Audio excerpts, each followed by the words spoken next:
అండి, నమస్తే. Welcome back to our channel. ఈరోజు మన రెసిపీ వచ్చేసి చిక్పెట్ దొన్నె బిర్యానీ. ఈ మధ్యలో హైదరాబాద్లో ఈ దొన్నె బిర్యానీ సెంటర్లు చాలానే ఓపెన్ అయ్యాయి. యాక్చువల్గా చెప్పాలంటే ఇది మనకి బెంగళూరులో ఫేమస్ బిర్యానీ. దొన్నె బిర్యానీ అంటే అక్కడ తెలియని వాళ్ళంటూ ఎవ్వరూ ఉండరు. మన హైదరాబాద్ బిర్యానీ ఎంత ఫేమసో బెంగళూరులో ఈ దొన్నె బిర్యానీ అంత ఫేమస్ అన్నమాట. చాలా చాలా టేస్టీగా ఉంటుంది. తింటుంటే అయితే డెలీషియస్గా నోట్లోకి ఇలా వెళ్ళిపోతుంది అంతే. అలాగే ఈ దొన్నె బిర్యానీకి వాడే స్పెషల్ ఇంగ్రీడియంట్స్ ఏంటో కూడా ఈ వీడియోలో క్లియర్గా చూద్దాం. ఈ ప్రాసెస్ని ఫాలో అయిపోండి, పర్ఫెక్ట్ బిర్యానీ వస్తుంది. దానికన్నా ముందు ఇప్పటివరకు మన ఛానల్ ఎవరైనా సబ్స్క్రైబ్ చేయనంటే తప్పకుండా సబ్స్క్రైబ్ చేయండి. పక్కన ఉన్న బెల్ ఐకాన్ని ఖచ్చితంగా ప్రెస్ చేయండి. ముందుగా 1 kg చికెన్ని తీసుకోవాలి. దీన్ని నీట్గా వాష్ చేసుకున్న తర్వాత 1 కప్పు పెరుగు వేసుకోవాలి. ఇప్పుడు ఇందులోకి 1/2 టేబుల్ స్పూన్ వరకు పసుపుని, అలాగే 1.5 టేబుల్ స్పూన్ వరకు అల్లం వెల్లుల్లిపాయ పేస్ట్ వేసుకొని చికెన్కి బాగా పట్టించాలి. మనం జనరల్గా చికెన్ బిర్యానీ చేస్తుంటే అన్ని మసాలాలు, కారపొడులు అన్నీ వేసి కలుపుకుంటాం కదా, కానీ ఈ దొన్నె బిర్యానీకి ఈ 3 ఇంగ్రీడియంట్స్ మాత్రమే వేసి మ్యారినేట్ చేసి 2 గంటల పాటు పక్కన ఉంచుకోండి. ఇప్పుడు ఈ దొన్నె బిర్యానీ స్పెషల్ చిట్టి ముత్యాల రైస్. ఈ చిట్టి ముత్యాల రైస్తో చేస్తేనే ఈ దొన్నె బిర్యానీ యొక్క అసలైన టేస్ట్. చూసారు కదా చిన్న చిన్నగా ముత్యాల్లో ఎంత బాగున్నాయో. ఇది వండుతుంటే కూడా ఫ్లేవర్ అయితే ఎక్సలెంట్గా వస్తుంది. ఇది మనం పక్కా టేస్ట్ చేయాల్సిన రెసిపీ. మీరు కూడా తప్పకుండా ట్రై చేయండి. వీటిని కూడా 1 గంట పాటు నానబెట్టుకోవాలి. ఇప్పుడు మనం చికెన్ బిర్యానీలోకి మసాలాను ప్రిపేర్ చేసుకుంటాం. ఈ చికెన్ బిర్యానీ మనము గ్రీన్ పేస్ట్ వాడి మాత్రమే చికెన్ బిర్యానీ తయారు చేస్తూ ఉంటాము. దీనికి మనకు కావాల్సినవి 1 కట్ట మెంతి, 1 కట్ట పుదీనా, అలాగే 1.5 కట్ట కొత్తిమీర. ఈ పచ్చిమిర్చీలు ఇలా గ్రీన్గా ఉంటాయి చూడండి, కారం ఎక్కువగా ఉండేటి. వాటిని ఒక 15 నుంచి 20 తీసుకొని నీట్గా వాష్ చేసి పక్కన ఉంచుకోండి. ఇప్పుడు మనం బిర్యానీలోకి మసాలా పౌడర్ని తయారు చేసుకుందాం. బిర్యానీ ఆకులు 2, కస్తూరి మేతి 1 టేబుల్ స్పూన్, 2 ఇంచుల దాల్చిన చెక్క, 1 జాపత్రి, 1 స్టార్ అనాస, 1 టేబుల్ స్పూన్ వరకు సాహి జీరా, 2 ఇలాచీలు, 3 లవంగాలు, 1 మరాఠీ మొగ్గ, 5 నుంచి 6 వరకు మిరియాలు, సోంపు. ఇది మనకి 2 టేబుల్ స్పూన్ వరకు పడుతుంది. ఇందులో ఫ్లేవర్ అంతా కూడా ఈ సోంపు మీద డిపెండ్ అయి ఉంటుంది. ఈ సోంపు మనం ఖచ్చితంగా స్కిప్ చేయకుండా వేసుకోండి. ఇప్పుడు వీటన్నిటిని కూడా మనము మిక్సీలో వేసుకొని పొడి పట్టేసుకుందాము. ఈ దొన్నె బిర్యానీకి ఇదే మసాలా పొడి యొక్క అసలైన సీక్రెట్. వీటిని మనం ఖచ్చితంగా వేస్తేనే మనకు అసలైన దొన్నె బిర్యానీ టేస్ట్ అనేది వస్తుంది. చూసారు కదా, ఇలా పొడి పొడిగా తయారు చేసుకున్న తర్వాత దీన్ని ఒక బౌల్లోకి ట్రాన్స్ఫర్ చేసుకోండి. ఇప్పుడు ఇదే మిక్సీ జార్లోకి కడిగి పెట్టుకున్న పచ్చిమిర్చీలు, కొత్తిమీర, పుదీనా, అలాగే మెంతి ఈ 3ని కూడా వేసుకుని మెత్తగా పేస్ట్లా తయారు చేసుకోండి. వాటర్ అసలు యాడ్ చేయకూడదు. వాటర్ లేకుండానే పేస్ట్లా తయారు చేసుకోండి. చూసారు కదా, ఇలా క్రీమీగా పేస్ట్ తయారు చేసుకొని పక్కన ఉంచేసుకోండి. ఇప్పుడు మనం బిర్యానీ ప్రాసెస్ని స్టార్ట్ చేద్దాం. ముందుగా దీనికి గిన్నె ఖచ్చితంగా వెడల్పుగా ఉండాలి. అలా లోతుగా ఉంటేనే మనకి బిర్యానీ అనేది పర్ఫెక్ట్గా దమ్ అవుతుంది. ఇప్పుడు ఇందులోకి 1/2 కప్పు వరకు ఆయిల్, అలాగే 3 టేబుల్ స్పూన్ల వరకు నెయ్యిని వేసుకోవాలి. ఇందులో ఆయిల్ అయినా నెయ్యి అయినా కొంచెం ఎక్కువగానే పడతాయి.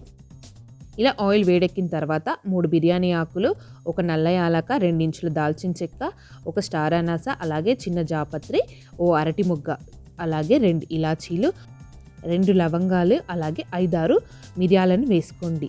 వీటితో పాటుగా 1/2 టేబుల్ స్పూన్ వరకు సాయి జీరాన్ని కూడా వేసుకొని ఆయిల్లో 2 నిమిషాల పాటు ఫ్రై అవ్వనివ్వండి.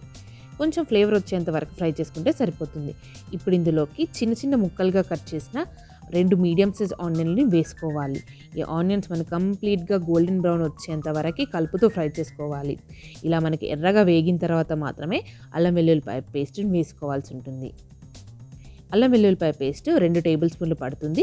ఇలా వేసుకునే ఈ అల్లం వెల్లుల్లిపాయ పేస్ట్ని పచ్చివాసన పోయేంత వరకు ఆయిల్తో ఫ్రై అవ్వనివ్వండి. 2 నిమిషాల పాటు ఫ్రై అయిన తర్వాత 3 నుంచి 4 వరకు టమాటాలని సన్నగా కట్ చేసుకొని ఇందులో వేసుకోవాలి. మనకి చికెన్తో టమాటా ఉడికినప్పుడు అసలు టమాటా ముక్క ఎక్కడ కూడా తెలియద్దు, అంత పర్ఫెక్ట్గా ఉడికిపోవాలి. సో ఇలా మనకు ఒక 70% వరకు టమాటా ఉడికిన తర్వాత ఇప్పుడు ఇందులోకి మనం మ్యారినేట్ చేసి పెట్టుకున్న చికెన్ని ఇందులో వేసుకొని కలిపేసుకోవాలి.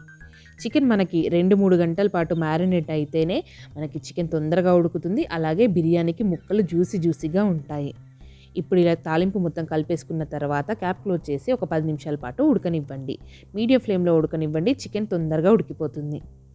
చూసారు కదా, ఇలా ఆయిల్ పైకి తేలేంత వరకు చికెన్ ఉడికించుకున్న తర్వాత మనం తయారు చేసి పెట్టుకున్న గ్రీన్ పేస్ట్ని ఇందులో వేసుకొని జార్లో చిన్న గ్లాస్ వరకు వాటర్ని యాడ్ చేసుకొని వాటర్ని ఇందులో వేసుకొని కలిపేసుకోవాలి. ఇలా చికెన్ని ఈ గ్రీన్ పేస్ట్తో ఉడికించడం వల్ల మనకి బిర్యానీకి కూడా అదే ఫ్లేవర్ అండ్ అదే గ్రీన్ టెక్స్చర్ వస్తుందన్నమాట. ఇప్పుడు క్యాప్ క్లోజ్ చేసి పెట్టి అరగంట పాటు చికెన్ కంప్లీట్గా ఉడికేంత వరకు మధ్య మధ్యలో కలుపుకుంటూ ఉడికించుకోవాల్సి ఉంటుంది. చికెన్ మెత్తగా ఉడకాలి. మనకి నార్మల్గా బిర్యానీ చేసుకునే దానికన్నా కూడా ఈ దొన్నె బిర్యానీకి చికెన్ ముక్కలు అనేవి చాలా సాఫ్ట్గా రావాలి. ఇలా చికెన్ ఒక 70% కుక్ అయిపోయిన తర్వాత 3 టేబుల్ స్పూన్ల వరకు సాల్ట్, 2 టేబుల్ స్పూన్ల వరకు ధనియాల పొడి, మనం ముందుగా తయారు చేసి పెట్టుకున్న మసాలా పొడిని కూడా వేసుకొని చికెన్కి బాగా పట్టివ్వండి. ఇదంతా కూడా మన మీడియం టు హై ఫ్లేమ్లో ఉంచి చేసుకోవాలి. వెంటనే కలుపుతూ ఉండండి, లేదంటే అడుగు పెట్టేస్తూ ఉంటుంది. ఈ పచ్చి వాసన అంతా పోవాలి అంటే మనకు మినిమం ఒక హాఫ్ అన్ అవర్ అయితే టైం పడుతుంది. చిట్టి ముత్తాల రైస్ మనకి త్వరగా ఉడికిపోతాయి. సో అందుకే చికెన్ మనకు ఆల్మోస్ట్ 80 to 85% కుక్ అయిపోయిన తర్వాత మాత్రమే ఇందులోకి మనం రైస్ని వేసుకోవాలి. ఇలా మనకి చికెన్ కంప్లీట్గా ఉడికిపోయిన తర్వాత మనం ఇక్కడ 2 గ్లాసుల రైస్ తీసుకుంటున్నాము, అందుకని 3 గ్లాసుల వాటర్ వేసుకోవాలి. 1 గ్లాస్ చిట్టి ముత్యాల రైస్కి 1.5 గ్లాస్ వాటర్ వేసుకుంటే పర్ఫెక్ట్గా బిర్యానీ వస్తుంది.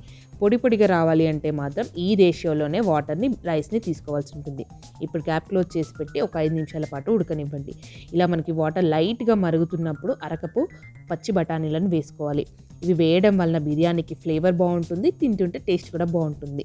ఇప్పుడు క్యాప్ క్లోజ్ చేసి పెట్టి వాటర్ని రోలింగ్ బాయిల్ అయ్యేంత వరకు మరగనివ్వండి. ఇది మనకు ఒక 5 to 6 మినిట్స్ టైం మాత్రమే పడుతుంది. ఇలా రోలింగ్ బాయిల్ అయిపోయిన తర్వాత మనం గంట సేపు నానబెట్టిన చిట్టి ముత్యాల రైస్ని ఇందులో వేసుకొని కలిపేసుకోవాలి. ఈ రైస్ వేసిన తర్వాత స్పీడ్గా కలపకుండా కొంచెం నెమ్మదిగా కలపండి. అలా నెమ్మదిగా కలపడం వల్ల రైస్ అనేది విరిగిపోకుండా ఉంటుంది, టెక్స్చర్ పాడవకుండా పర్ఫెక్ట్గా వస్తుంది. మనం ఎలా పడితే అలా కలిపితే మాత్రము నూకలన్నం చేసుకున్నట్టుగా వస్తుంది. ఇలా క్యాప్ క్లోజ్ చేసి పెట్టేసి ఒక 10 నిమిషాల పాటు మీడియం ఫ్లేమ్లో ఉడకనివ్వండి. ఇది మనం లాస్ట్ టైం కలుపుకుంటాము, ఓసారి అడుగు నుంచి బాగా కలిపేసుకోండి. ఒక్కసారి ఇలా కలిపిన తర్వాత ఇందులో మనం నెయ్యి యాడ్ చేసుకొని రైస్కి మొత్తం పట్టించుకుంటాము. ఇప్పుడు ఇందులోకి 3 నుంచి 4 టేబుల్ స్పూన్ల వరకు నెయ్యిని వేసుకొని ఓసారి కలుపుకోవాలి.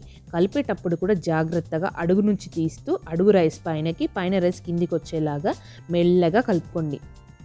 ఇలా నెమ్మదిగా కలిపితేనే రైస్ అనేది విరిగిపోకుండా పర్ఫెక్ట్ టెక్స్చర్ అనేది ఉంటుంది.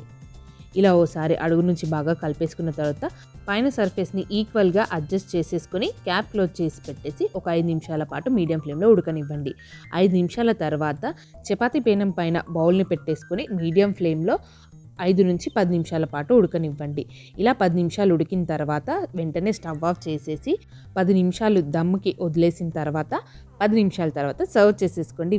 వేడిగా టేస్టీగా ఉంటుంది బిర్యానీ. చూసారు కదా, మనము 1 గ్లాస్ రైస్కి 1.5 గ్లాస్ వాటర్ తీసుకుంటే రైస్ ఎంత పొడిగా వచ్చిందో. చికెన్ కూడా మనకి పర్ఫెక్ట్గా ఉడికిపోయింది. చూసారు కదా, ఇలా 2 వేళ్ళతో లాగినా కానీ స్కిన్ వచ్చేస్తుంది.